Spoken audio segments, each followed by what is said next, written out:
Hello everybody. I know it's been a while, but to be honest, I've been promoted at work and I've got a motorbike and I've been focused on those two things. Plus, I made a video about Baldur's Gate and I saw that people didn't want to hear the truth about Baldur's Gate while it was new.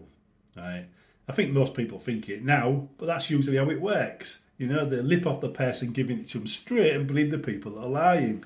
And a lot of these gaming channels, and there's a very competitive market on YouTube for gaming channels, will tell you what you want to hear just to get your click. And they'll put a sensational headline on top just to get you to click. And I'm not like that. I don't like that kind of channel.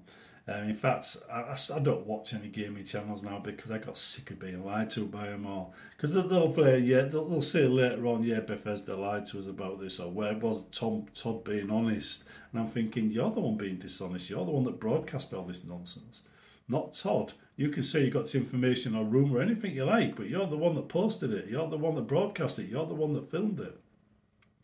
Anyhow, with Baldur's Gate, we all know it's a Larian game. They did Divinity 1, 2 and 3 all the same way. First level was always tested to death. Every other left after that wasn't. And it took them 2 years to fix each of those 3 games, at which point they became playable and fun.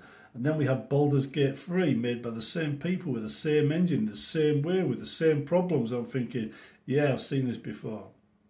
Everybody's trying to make out like it's original, setting new standards. And I'm thinking, no, not really. It's not. And people didn't want to wear it, right? They really didn't want to wear it. And then we've got like, Starfield. Now, I found it really difficult to get, excited about that game based on what I was hearing. Some things I liked the sound of, some things I didn't.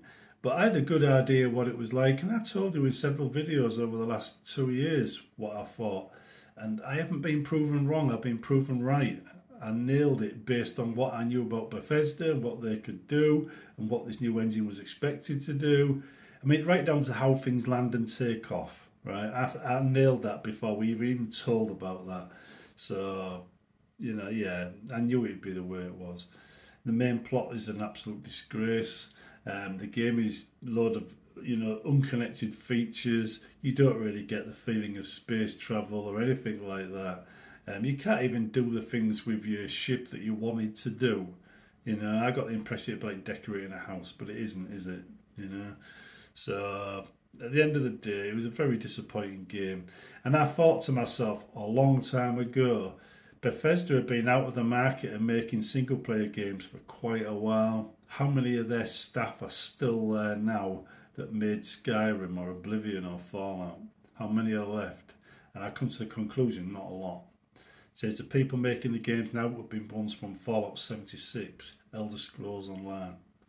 And that's what I think it's been. That's who I think's made it. It's those groups that have got no experience of making a AAA game that single players people like. And looking at Starfield, that's the evidence right there.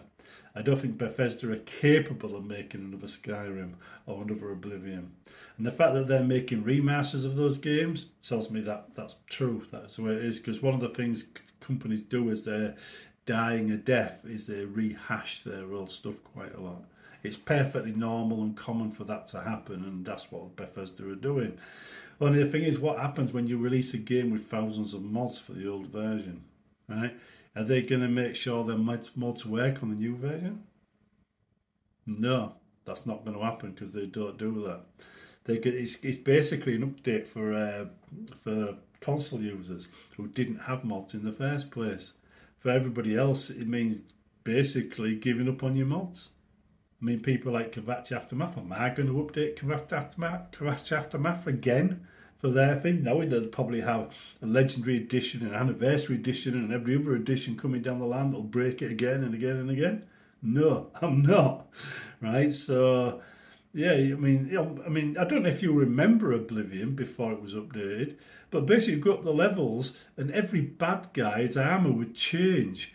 It'd go from iron to steel, to some like elven to whatever, and it was like a clock. It's elven time, now it's ebony time, and it was really boring. Really boring. So an updated version of that would have to revamp everything and do all the things the mods do anyway, and I don't think they'll do that. I really don't. I'm not expecting much. So what they're saying is, we're going to revamp this game because we've forgotten how to make games. We're going to revamp Fallout 3 because we've forgotten how to make games. That's what they're really saying. And I asked myself, if they do revamp Fallout 3, right, are they going to fix the nav mesh? Because the nav mesh broke in that game first. Right? And it was still broke in Fallout New Vegas, and it was still broke in Skyrim until I made it an issue and shone a light on the issue, made a video about it, which is still on my channel now, the nav mesh bug. It only got fixed because of that video. I mean, I've been moderated and banned from Bethesda's sites for even mentioning there was a nav mesh bug because they didn't want me talking about it. But eventually that one video got airtime and they fixed it. But it was never fixed in Fallout 3.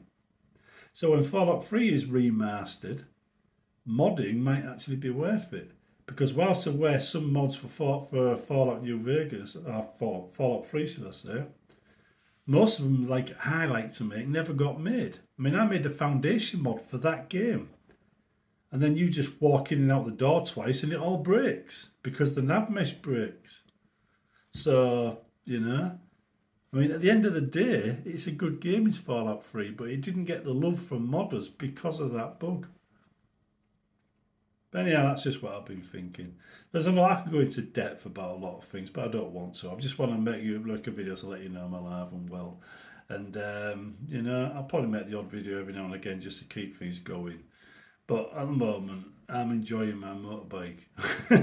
And that's where my attention's going. And I am thinking of opening up a channel about that, which you'll probably see at some point. But it won't be during this winter.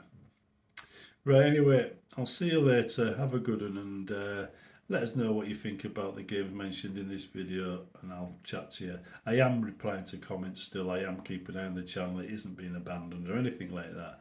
It is being looked after. See you later.